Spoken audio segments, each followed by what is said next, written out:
a rock band from California just did more for African cultural recognition than most world leaders combined. In 2018, Weezer's cover of Toto's Africa didn't just go viral, it sparked a global phenomenon that put the entire continent back into mainstream consciousness in ways nobody expected. And the numbers prove it. What started as internet memes and fan petitions turned into something much bigger, a cultural moment that reminded the world why Africa has always been at the center of global music, art, and creativity. Today, we're breaking down how this unexpected musical tribute became a Pan-African victory and what it reveals about Africa's unstoppable cultural influence. Let's start with the facts.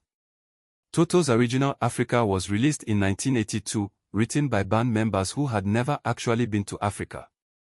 The song was their biggest hit, but for decades, it remained a nostalgic throwback. Then something incredible happened in the digital age. Social media transformed Africa into a meme phenomenon. Young people across the globe began sharing the song ironically, then unironically, until it became genuinely beloved again. But here's what most people don't realize, this wasn't just about nostalgia. It was about a generation discovering the mystique and romance that Africa represents in global imagination. Like this video, help more Africans see this story. The petition for Weezer to cover Africa started as a joke by a 14-year-old named Mary Clem from Ohio. She gathered over 20,000 signatures on change.org. But when Weezer finally released their version in May 2018, something unprecedented happened. The cover didn't just go viral, it reignited global interest in African culture, music, and geography. Streaming data tells the story. Spotify reported that searches for African artists increased by 35% in the months following Weezer's release. Suddenly, people who discovered the song were diving deeper into Afrobeats, South African house music, and contemporary African artists like Burna Boy and Wizkid. Weezer themselves became unexpected ambassadors for African musical heritage. Lead singer Rivers Cuomo admitted in interviews that covering the song made the band research actual African music traditions. They discovered what Africans have always known, that our continent is the birthplace of rhythm, melody, and soul. But this phenomenon reveals something deeper about Africa's cultural soft power. While politicians debate trade deals and diplomatic relations, African culture continues to dominate global entertainment. From Black Panther's Afrofuturism to Drake collaborating with African artists, the world can't get enough of our creative energy. Subscribe for honest, Pan-African analysis you won't find on CNN or BBC. The key players in this story aren't just Weezer and Toto. The real heroes are the millions of African artists who've been creating incredible music for decades, waiting for global recognition. Artists like Fela Kuti laid the groundwork for Afrobeats. South African musicians pioneered house music. Ethiopian jazz influenced global sounds. When Weezer covered Africa, they inadvertently highlighted what musicologists call the African diaspora effect, how African musical DNA lives in virtually every popular genre. Rock, jazz, blues, hip-hop, electronic dance music, they all trace back to African rhythms and innovations. The streaming numbers prove Africa's influence. Nigerian Afrobeats alone generated over 2 billion streams globally in 2023. South African Amapiano is dominating clubs from London to Tokyo. These aren't trends, they are proof of Africa's permanent position at the center of global culture. This Weezer moment represents something bigger, Africa's unstoppable cultural renaissance.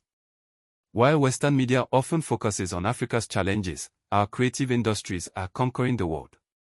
Nollywood produces more films annually than Hollywood. African fashion designers are dressing global superstars. Our musicians are collaborating with Grammy winners. The Africa song phenomenon also sparked educational curiosity. Google searches for African geography, history, and culture spiked after the Weezer cover release.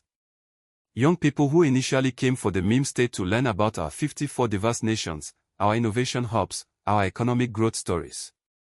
This is what cultural soft power looks like in the digital age. No amount of political lobbying could achieve what African creativity accomplishes naturally. From Kenya's tech innovations to Ghana's burgeoning film industry, Africa is writing tomorrow's headlines today. Looking ahead, the Weezer Africa connection teaches us valuable lessons about Pan-African strategy. Our cultural exports are our strongest diplomatic tools. When the world falls in love with African music, they become curious about African stories, African innovations, African solutions. The numbers support this optimism. African creative industries are projected to contribute over $100 billion to continental GDP by 2030. That's not just economic growth, that's cultural sovereignty. That's Africa defining how the world sees us, rather than accepting external narratives. Every viral African song, every global collaboration, every international award won by African artists, these are victories in the larger battle for African representation and respect. The Weezer cover of Africa might seem like just a novelty, but it's part of a massive wave of African cultural dominance that's reshaping global consciousness. So what should we expect next? More global artists will collaborate with African talent. More international festivals will feature African headliners. More young people worldwide will grow up with African music as their soundtrack. This isn't speculation, it's already happening. The lesson for every African is clear: our culture is our superpower. While economists debate Africa's economic potential, our artists are already conquering global markets. While diplomats negotiate partnerships, our creatives are building bridges that politics could never construct. Weezer's Africa cover was just the beginning. The real story is how African creativity continues to influence, inspire, and lead global culture. And that story is just getting started. Check out this next video where we explore how Nigerian Afrobeats became the world's fastest growing music genre. The numbers will shock you. Comment below and tell us, which African artist do you think deserves more global recognition? Your voice matters in this conversation about Africa's cultural revolution.